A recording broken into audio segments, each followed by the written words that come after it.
আসসালামু আলাইকুম ওরহমতুল্লাহি বারাকাতুহ। নাহমাদুহু ওয়া নুসাল্লি আলা রাসূলিহিল কারীম, আম্মা বাদ। প্রিয় দর্শক শ্রোতা, আপনাদের সকলকে অভিনন্দন জানাচ্ছি মাহে রমাদানের এই সুন্দর সময়ে।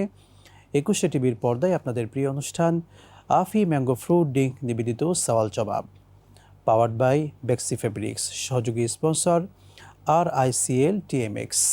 দর্শক, এই সুন্দর অনুষ্ঠানে আমরা আজকে অতিথি হিসেবে পেয়েছি বাংলাদেশের খ্যাতিমান আলেম-এ-দ্বীন, বিশিষ্ট ইসলামী চিন্তাবিদ এবং শিক্ষাবিদ ফদিলাতুশ শেখ মাওলানা বিলাল হোসেন হাফিজাহুল্লাহ, সম্মানিত খতিব, মসজিদে বারি তাআলা, ফার্মগেট, ঢাকা। শেখ, কেমন আছেন? আলহামদুলিল্লাহ, আপনি ভালো আছেন তো? আলহামদুলিল্লাহ, আপনাকে অভিনন্দন জানাচ্ছি আজকের আয়োজনে। জাযাকুমুল্লাহ খায়ের। দর্শক, আমরা আজকে আলোচনা করতে চাই কর্মজীবী মানুষের সিয়াম। আমরা যারা ব্যস্ত মানুষ, সারাদিন রোজা রাখার পরেও আমাদেরকে কাজ করতে হচ্ছে, ব্যস্ততাই যেহেতু আমাদের জীবন, এই অবস্থায় আমরা সিয়ামটাকে কিভাবে কাটাতে পারি এবং এই সিয়ামে আমাদের ব্যস্ততার মাঝেও সর্বোচ্চটুকু কিভাবে আল্লাহর পক্ষ থেকে আমরা পেতে পারি, চলুন সম্মানিত অতিথির কাছ থেকে আমরা চলে আসি। সে কর্মজীবী মানুষের সিয়াম কিভাবে কাটাবে বলবেন? কর্মজীবী মানুষের সিয়াম নামে আসলে আলাদা কোনো সিয়াম নেই, কিন্তু এটা আমাদের একটি সাবজেক্ট যে অন্যান্য মানুষের তুলনায় কর্মজীবী যারা খেটে খাচ্ছে, বিভিন্ন কর্ম রয়েছে। যারা এসিতে কর্ম করেন, ব্যাংক, বিমা, বড় বড় অফিস, এক ধরনের কষ্টক্লেশ রয়েছে। আবার যারা মাটি কাটেন, যারা বাইরে রৌদ্রের ভিতরে খাটেন, তারা আরেক ধরনের রয়েছে। যদি মনে করেন যে কোনো কর্মজীবী এমন অবস্থায় হয়ে যাচ্ছে যে সে তা কর্ম করার কারণে বেহুশ হয়ে যাচ্ছেন, মানে উনি আর ওনার সন্নিধ্য রাখতে পারছেন না, ওই মুহূর্তে শুধু তার জন্য রোজাটা ভাঙার কে আছে, অপশন আছে, যে উনি আর রাখতে পারতেছেন না। এরকম যেমন একেবারে মাটি কাটে যারা একেবারে বাইরে রৌদ্রের ভিতরে কাজ করে, অনেক সময় বেহুশ হয়ে যায়, তখন তাকে রোজা ভেঙে তার জন্য খাবারের ব্যবস্থা করা, এই পর্যায়ে শুধু তাদের রোজা ভাঙার ব্যবস্থা রয়েছে। এবং ওনার জন্য মাসআলা হলো উনি পরবর্তী পর্যায়ে এই রোজার পরিবর্তে একটি রোজা করে দেবে। যেমন আমি বলতেই পারি, রাসূল সাল্লাল্লাহু আলাইহি ওয়াসাল্লাম বলছেন যে লাআনাল্লাহু আকিলার রিবা, আর একটা হাদিস বলছে লাআনাল্লাহু আকিলার রিবা ওয়া আকিলার রিশওয়া, যে ইয়েটা রয়েছে, যে ঘুষটা রয়েছে, মুকিলাইহি ওয়া কাতিবাইহি। জি। তো এই যে হাদিসগুলো ওকামা ক্বাল রাসূলুল্লাহ সাল্লাল্লাহু আলাইহি ওয়াসাল্লাম। জি, আমরা এই হাদিসটির ব্যাখ্যা শুনবো কিন্তু বিরতির পরে ইনশাআল্লাহ।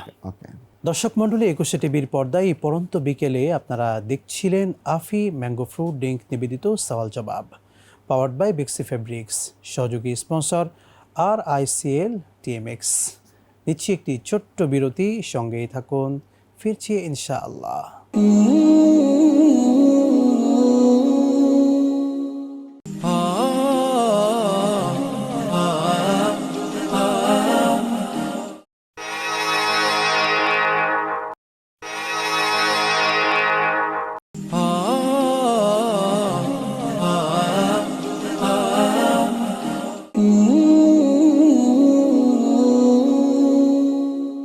বিরতির পর আবারও স্বাগত জানাচ্ছি দর্শক মণ্ডলী আপনাদের সকলকে আপনাদের প্রিয় অনুষ্ঠান আফি ম্যাঙ্গো ফ্রুট ড্রিঙ্ক নিবেদিত সওয়াল জবাব, পাওয়ার্ড বাই বেক্সি ফেব্রিক্স, সহযোগী স্পন্সর RICL TMX।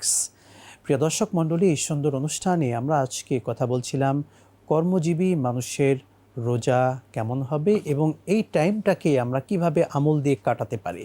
শেখ, আপনি বিরতির পূর্বে একটি হাদিস বলছিলেন, সেই হাদিসের অর্থটা যদি দর্শকদেরকে বলতেন। আল্লাহ হাবিব বলেছেন, যে ব্যক্তি ঘুষ দাতা এবং ঘুষখোর দুজনই জাহান্নামী, নাউযুবিল্লাহি মিন যালিক। আর-রাশি ওয়াল মুরতাশি কিলাহুমা ফিন্নার।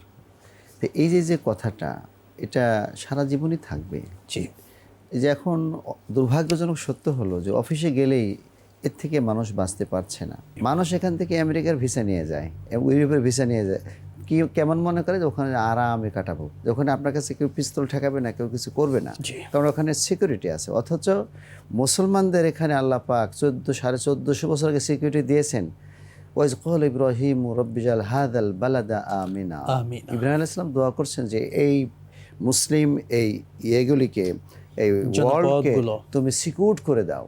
সৌদি আরবে এখন সিকিউরিটি আছে, যেহেতু ওইটা একটা স্পেশাল এরিয়া। তো তো মুসলমান যেখানে থাকবে সিকিউরিটি সেখানে থাকবে, অথচ আমাদের সিকিউরিটি নেই, কারণ আমরা আমাদের আমলকে ধ্বংস করে দিয়েছি। এই রমজান মাসে আমরা কর্মজীবী হলেও একটি কাজ করতে পারি। আমরা যারা অফিসে কাজ করি, আমাদের অনেকের মোবাইল থাকে বা ব্যবস্থা থাকলে একটু হালকা আওয়াজে আমরা একটু কোরআন শরীফটা চালিয়ে দিলাম, সারাদিনই আস্তে করে চললো, আমার কানের ভিতরে কোরআন শরীফটা আসতে থাকলো। কিংবা আমরা যখন জ্যামে থাকি, বাসায় যাচ্ছি বা অফিসে আসতেছি, সে সময়টা, হ্যাঁ, এই সময়গুলি আমরা একটু কোরআন শরীফের, যেমন এমন যদি হয় যে একটা আয়াত পড়লো, একটা আয়াতের তর্জমাটা করলো, যে সুন্দর কণ্ঠে বলে, তো এইভাবে যদি হয় তাহলে একটা বিষয় গেল। এরপর একটা নিয়ত আপনি করলেন যে আমি রমজান মাসে অন্য কোনো কিছু করব না, ধরেন এটা করে যদি আল্লাহ পাক আপনারা কবুল করে, হতে পারে রমজানের পরে আপনাকে ভালোই করে দিল আল্লাহ পাক, সুবহানাল্লাহ। তো এই কাজটা আমরা করতে পারি। আর এই রোজার অজুহাত দেখিয়ে কোম্পানির কর্মচারী হয়ে আমার সময় নষ্ট করার সুযোগ নেই। এবং যারা মালিক পক্ষ আছেন, যারা অফিসের বস, তারা অধীনস্থদের ব্যাপারে, কর্মচারীদের ব্যাপারে কেমন আচরণ করবেন? রাসূল সাল্লাল্লাহু আলাইহি সাল্লামের কথা রয়েছে। আমি ওই কথাটা শেষ করে এই কথাটা বলছি যে আমরা রোজার অজুহাত দেখিয়ে অনেকক্ষণ পর্যন্ত মসজিদে বসে যোহর নামাজ পড়ে তেলাওয়াত করা, এরপরে অনেকক্ষণ পর্যন্ত আপনি নফল পড়বেন। আপনি যখন চাকরি করবেন তখন আপনি ফরজ পড়বেন, সুন্নত পড়বেন, নফল পড়বেন না। আপনি চলে আসবেন সোজা আপনার টেবিলে, আপনি কাজ করবেন। আর মালিক পক্ষকে রাসূল সাল্লাল্লাহু আলাইহি সাল্লাম বলেছেন, যদি হাদিসটা যায়িফ, যে মান খাফফাফা আলা মামলুকিহি, যেই ব্যক্তি তার অধীনস্থ কর্মচারীদের রমজানকে উপলক্ষ করে তাদের ডিউটি কমিয়ে দিবে, হালকা করে দিবে, দাখালাল জান্নাহ, সে জান্নাতে যাবে। সুবহানাল্লাহ। আপনাকে অসংখ্য ধন্যবাদ শেখ, মূল্যবান সময়টুকু দিয়েছেন, বারাকাল্লাহু ফিক। দর্শক মণ্ডলী, 21 টিভির পর্দায় আপনারা এতক্ষণ দেখছিলেন আফি ম্যাঙ্গো ফ্রুট ড্রিঙ্ক নিবেদিত সওয়াল জবাব, পাওয়ার্ড বাই বিক্সি ফেব্রিক্স, সহযোগী স্পন্সর RICL TMX। দর্শক, আজকের মতো বিদায় নিচ্ছি। আসসালামু আলাইকুম ওয়া রাহমাতুল্লাহি ওয়া বারাকাতুহু।